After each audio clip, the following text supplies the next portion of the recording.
Good morning students. चलते हैं class 11 subject geography lesson 3 part start.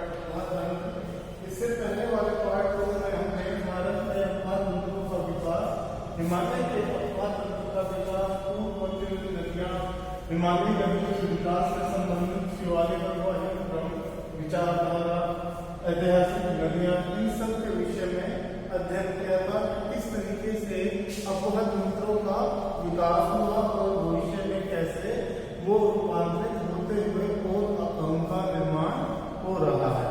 अब हम चलते हैं हिमालय अपवाद के नदी तंत्र के ऊपर, जिसमें सिंधु नदी तंत्र, गंगा नदी तंत्र और ब्रह्मपुत्र नदी तंत्र का अध्ययन आज हम इस वीडियो में करेंगे। इनकी सहायक नदियां जिन्हें आपको याद करना है, विभिन्न स्थानों पर इनकी वहिकाएं अलग अलग नदियों के नाम से जानी जाती हैं, जिनका आज हम अध्ययन करेंगे। तो सबसे पहले हिमालय अपवाद के नदी तंत्र। हिमालय पर्वत समूह से निकलने वाली नदियां निम्नलिखित 3 नदी तंत्रों से विभाजित हैं: सिंधु नदी तंत्र, गंगा नदी तंत्र और ब्रह्मपुत्र नदी तंत्र। सिंधु नदी तंत्र, यह तंत्र विश्व के सबसे बड़े नदी तंत्रों में से एक है। भारत में यह तंत्र हिमालय की नदियों में सबसे पश्चिम में है। इस क्रम की नदियां पश्चिमी हिमालय प्रदेश का जल अरब सागर में प्रवाहित करती हैं। सबसे पहले इसकी सहायक नदी के विषय में, सिंधु के विषय में अध्ययन करें तो सिंधु नदी 2880 किलोमीटर लंबी है तथा इसका अपवाह क्षेत्र 11.65 लाख वर्ग किलोमीटर यानी 11,65,000 वर्ग किलोमीटर क्षेत्र में फैला हुआ है। भारत में यह 1114 किलोमीटर की लंबाई में बहती है और भारत पर इसका जल प्रवाह क्षेत्र 321 लाख वर्ग किलोमीटर है। उद्गम स्थान सिंधु नदी तिब्बती क्षेत्र में लद्दाख श्रेणी के उत्तरी भाग में मानसरोवर झील के निकट बोखरचू के पास एक हिमनद से निकलती है। यह हिमनद 5182 मीटर की ऊंचाई पर स्थित है। सिंधु की सहायक नदियां सतलुज, व्यास, रावी, चिनाब व झेलम मिलकर पंचनद बनाती हैं। झेलम सिंधु की महत्वपूर्ण सहायक नदी है। यह नदी कश्मीर घाटी के दक्षिण पूर्वी भाग से पीर पंजाल गिरिपद में 4900 मीटर की ऊंचाई पर स्थित वेरीनाग झरने से निकलती है। यहाँ से यह उत्तर पश्चिम दिशा में लगभग 115 किलोमीटर बहने के बाद उल्लर झील में जा मिलती है। नेक्स्ट आती है हमारी चिनाब सिंधु की सबसे बड़ी सहायक नदी है। यह नदी हिमाचल प्रदेश की लाहौल घाटी से बड़ी लाचा दर्रे के दोनों ओर बहने वाली चंद्र और भागा नदियों के मिलने से बनती है। ये दोनों नदियां केलांग के निकट ताड़ी में आपस में मिलती हैं, इसलिए चिनाब में चंद्रभागा नाम से भी जाना जाता है।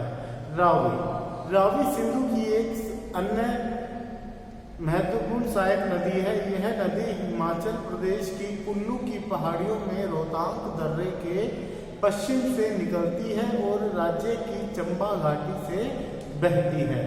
पाकिस्तान में मुल्तान के निकट यह झेलम नदी से मिल जाती है। इस नदी की कुल लंबाई 725 किलोमीटर है।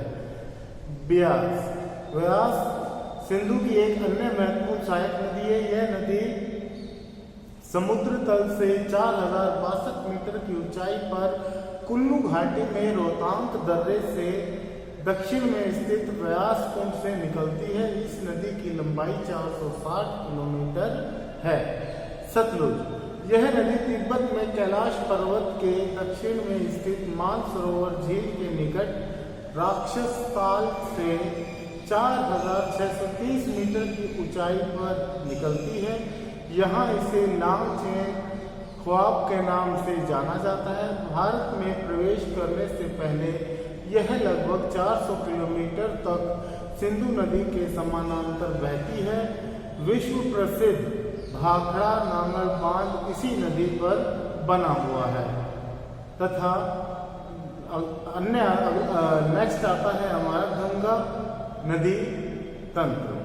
इस नदी तंत्र का निर्माण हिमालय एवं प्रायद्वीपीय उच्च भागों से निकलने वाली नदियों द्वारा होता है।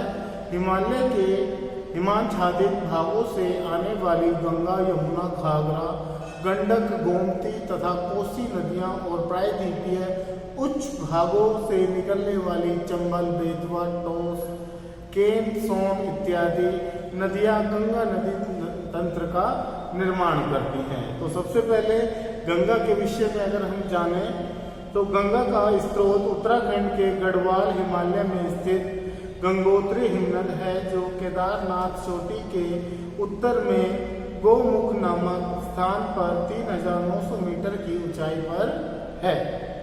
यहाँ यह है भागीरथी के नाम से जानी जाती है। इस नदी का नाम गंगा तब पड़ता है जब देवप्रयाग में अलकनंदा और भागीरथी मिल जाती है। अलकनंदा नदी का स्रोत बद्रीनाथ के ऊपर सतोपथ हिमनद है। उद्गम से डेल्टा का गंगा नदी की लंबाई 2525 किलोमीटर है। केवल भारत में गंगा का अपवाह क्षेत्र लगभग 8,61,452 वर्ग किलोमीटर है।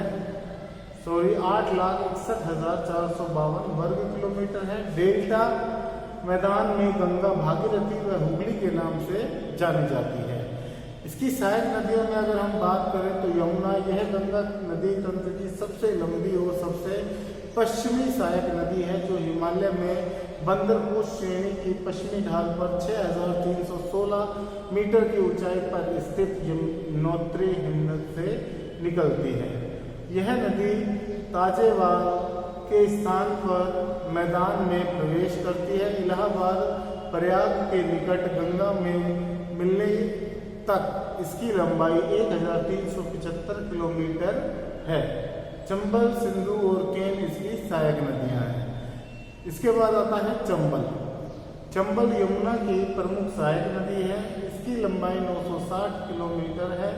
यह नदी मध्य प्रदेश के मालवा पठार पर स्थित इंदौर जिले में मुंह के निकट निकलती है।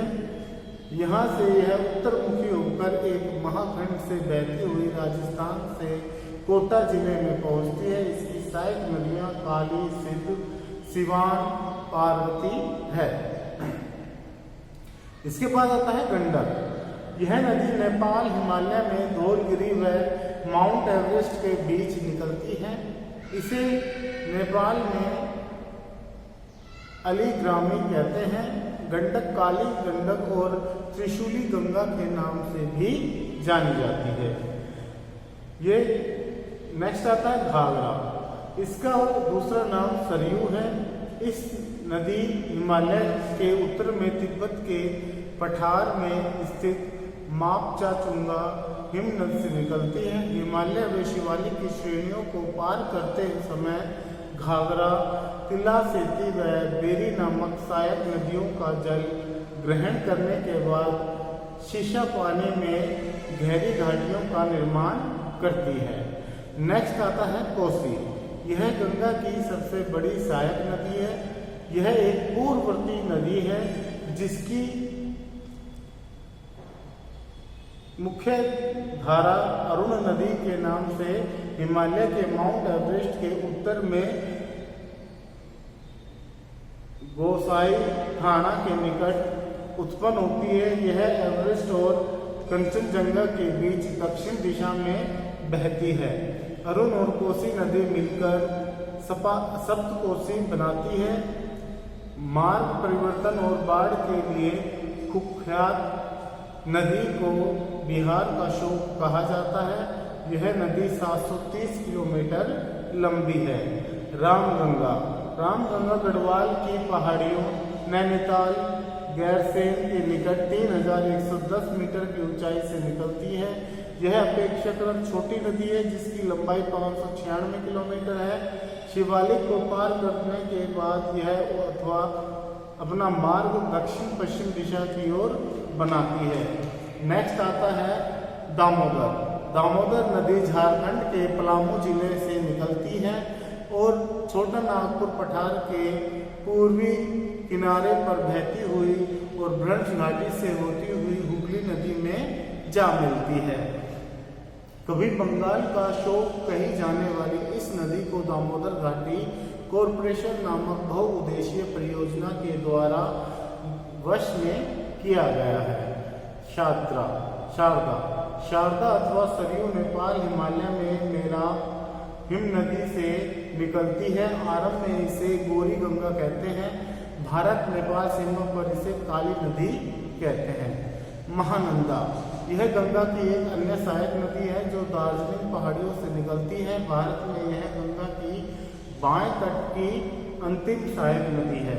सोन, अमरकंटक पठार से निकलने वाली सोन गंगा के दक्षिणी तट की एक बड़ी सहायक नदी है। पठार के उत्तरी किनारे पर जलप्रपातों की श्रृंखला बनाती हुई यह नदी पटना से पश्चिम में आरा के पास गंगा नदी में जा मिलती है। नेक्स्ट और लास्ट आता है आपका ब्रह्मपुत्र नदी तंत्र। यह नदी तंत्र भारत के उत्तर पूर्व में है। इसमें ब्रह्मपुत्र तथा इसकी सहायक नदियां सम्मिलित है। ब्रह्मपुत्र यह नदी तिब्बत में कैलाश पर्वत की मानसरोवर झील से दक्षिण पूर्व की ओर लगभग 100 किलोमीटर दूरी पर 5150 मीटर की ऊंचाई पर स्थित चैनयोंग डूंग हिमनद से निकलती है। यहाँ से सापों के नाम से यह नदी लद्दाख और कैलाश पर्वत की घाटियों के बीच भारत हिमालय के समानांतर पश्चिम से पूर्व लगभग 1250 किलोमीटर बहती है। यह दक्षिण का तिब्बत शुष्क और समतल मैदान है। तिब्बती भाषा में साइपो का अर्थ है पवित्र करने वाली अर्थात शोधक। तिब्बत की सांगो इसके दाहिने तट की एक प्रमुख सहायक नदी है। इसकी लंबाई 2900 किलोमीटर है। अकेले भारत में ब्रह्मपुत्र की लंबाई 916 किलोमीटर है। सिंधु और गंगा की भांति ब्रह्मपुत्र भी पूर्ववर्ती अफवाह का उदाहरण है। ब्रह्मपुत्र नदी बाढ़, मार्ग परिवर्तन एवं तटीय अपवर्तन के लिए जानी जाती है। नेक्स्ट वीडियो में हम प्रायद्वीपीय नदियों के विषय में अध्ययन करेंगे। आज हमने सिंधु नदी तंत्र में इसकी 5 सहायक नदियों के विषय में अध्ययन किया। गंगा में इसकी सहायक नदियों के विषय में अध्ययन किया और ब्रह्मपुत्र व इसकी सहायक नदियों के विषय में अध्ययन किया।